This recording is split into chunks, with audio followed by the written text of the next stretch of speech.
اچھا آج ہم خیبر پختونخوا کی صورتحال پر بات کر رہے ہیں اور ہمارے پاس مشرق اخبار کا ایک حوالہ ہے جس نے مجھے سوچنے پر مجبور کیا۔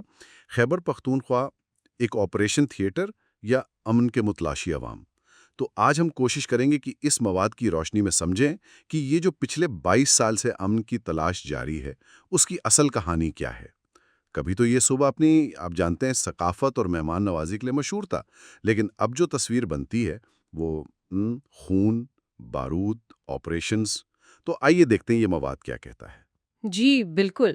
اور یہ مواد دیکھیں ایک طرح سے اسی چکر کی نشاندہی کرتا ہے جس کا آپ ذکر کر رہے ہیں، مطلب تشدد، پھر ایک بڑا فوجی آپریشن، کچھ عرصے کا وقفہ اور پھر وہی صورتحال۔ ہم، تو یہ صرف واقعات کی فہرست نہیں بلکہ شاید اس حکمت عملی پر ہی سوال اٹھاتا ہے جس کا نتیجہ آپ دیکھیں 2 دہائیوں بعد بھی کوئی مستقل امن نہیں ہے۔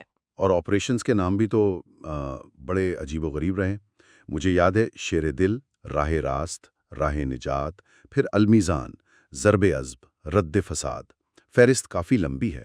جی فہرست لمبی ہے۔ اور اس مواد میں جو خاص بات ہے وہ یہ کہ ہر آپریشن کو ایسے پیش کیا گیا جیسے بس یہ آخری ہے، فیصلہ کن ہے۔ بالکل یہی کہا جاتا رہا۔ دعوے تو یہی تھے کہ دہشت گردی کی کمر توڑ دی جائے گی، جڑ سے اکھاڑ دیا جائے گا، لیکن نتیجہ لگتا ہے بدامنی شاید اور گہری ہو گئی۔ صحیح، اور اس کی قیمت وہ تو خیبر پختونخوا کے عوام نے ادا کی ہے۔ یہ مواد بتاتا ہے کہ اعداد و شمار ہوش رواں ہیں۔ کیا اعداد و شمار ہیں؟ دیکھیں 21,000 سے زائد شہادتیں، یہ معمولی بات نہیں ہے۔ 21,000؟ جی، اور 35 لاکھ سے زیادہ لوگ بے گھر ہوئے ہیں۔ آپ تصور کریں اتنی بڑی تعداد میں لوگ اپنا گھر بار چھوڑنے پر مجبور ہوئے، بہت بڑی تعداد ہے۔ اور معاشی نقصان کا اندازہ کوئی 140 ارب ڈالر سے زیادہ کا لگایا گیا ہے۔ پھر انفراسٹرکچر کی تباہی الگ ہے، اسکول، ہسپتال، بازار، روزمرہ زندگی مکمل طور پر مفلوج ہو کے رہ گئی۔ تو یہ صرف جانی نقصان نہیں بلکہ معاشی اور معاشرتی طور پر بھی بہت بڑی تباہی ہے۔ بالکل، یہ صرف نمبرز نہیں ہیں، یہ لاکھوں زندگیاں ہیں جو متاثر ہوئیں۔ جی، یہ مواد ہمیں تھوڑا ماضی میں بھی لے جاتا ہے نا، وہ 1980s کی دہائی، افغان جہاد۔ جی، اس کا ذکر ہے لازماً۔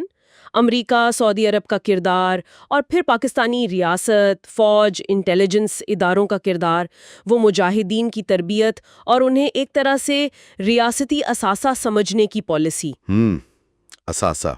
اور مواد میں یہ بھی ذکر ہے کہ کچھ سابق فوجی افسران جیسے پرویز مشرف، انہوں نے خود بھی مانا کہ طالبان بنانے میں ان کا کردار تھا۔ جی، اس اعتراف کا حوالہ موجود ہے۔ تو یہ تاریخی تسلسل سمجھنا ضروری ہے کہ آج جو ہو رہا ہے اس کی جڑیں کہاں ہیں۔ صحیح۔ اور یہی پس منظر دیکھیں اس مواد میں ایک بنیادی سوال اٹھاتا ہے، وہ یہ کہ کیا یہ سارے آپریشنز واقعی شدت پسندی ختم کرنے کے لیے تھے، یا ان کے پیچھے کچھ اور سیاسی یا فوجی یا مالی مفادات بھی تھے۔ اچھا۔ اور ایک اہم بات جو نوٹ کی گئی ہے وہ یہ کہ زیادہ تر آپریشنز ہوئے خیبر پختونخوا اور سابقہ قبائلی علاقوں میں۔ پنجاب جو اتنا بڑا صوبہ ہے وہ کافی حد تک محفوظ رہا۔ تو اس سے کیا تاثر بنتا ہے؟ اس سے مواد کے مطابق یہ تاثر گہرا ہوا کہ شاید پشتون آبادی کو اس جنگ میں ایک طرح سے قربانی کا بکرا بنایا گیا۔ یہ تو بہت سنگین بات ہے، لیکن اب مواد یہ بھی کہتا ہے کہ عوام میں بھی کچھ تبدیلی آ رہی ہے، وہ سمجھ رہے ہیں صورتحال کو؟ جی بالکل، اب ایک واضح بیداری نظر آتی ہے۔ لوگ سرکاری بیانیے پر وہ جو نیریٹو ہوتا ہے اس پر سوال اٹھا رہے ہیں۔ اسے ڈالری جنگ کہا جا رہا ہے۔ جی، کھلے عام کہا جا رہا ہے۔ اور شاید سب سے اہم بات یہ ہے کہ مواد کے مطابق عوام کی ایک بڑی تعداد اب سمجھتی ہے کہ اسٹیبلشمنٹ اور دہشت گرد یہ دونوں ایک ہی مسئلے کے 2 رخ ہیں۔ اوہ! اسی لیے وہ احتجاج کر رہے ہیں، سڑکوں پر نکل رہے ہیں۔ اور ان کے مطالبات کیا ہیں؟ بہت بنیادی: امن چاہیے، خوشحالی چاہیے، بچوں کے لیے تعلیم، نوجوانوں کے لیے روزگار۔ اور وہ 3G 4G کا بھی ذکر ہے؟ جی بالکل، کہ ملک کے باقی حصوں کی طرح انہیں بھی یہ سہولتیں ملیں۔ تو یہ ایک عجیب تضاد ہے جس پر مواد زور دیتا ہے کہ عوام ریاست سے امن مانگ رہے ہیں، اور مواد کا تاثر یہ ہے کہ ریاست کی پالیسیاں ہی امن میں رکاوٹ ہے۔ کمال ہے۔ اس ساری کیفیت کے لیے مواد میں جان ایلیا کا ایک شعر استعمال کیا گیا ہے جو بڑا معنی خیز ہے۔ عمر گزرے گی امتحان میں کیا، داغ ہی دیں گے مجھ کو دان میں کیا۔ عمر گزرے گی امتحان میں کیا؟ جی، یہ شعر جیسے عوام کی بے بسی بیان کر رہا ہے، تو پیغام یہی ہے کہ بس بہت ہو گیا۔ خیبر پختونخوا مزید خون خرابہ نہیں چاہتا۔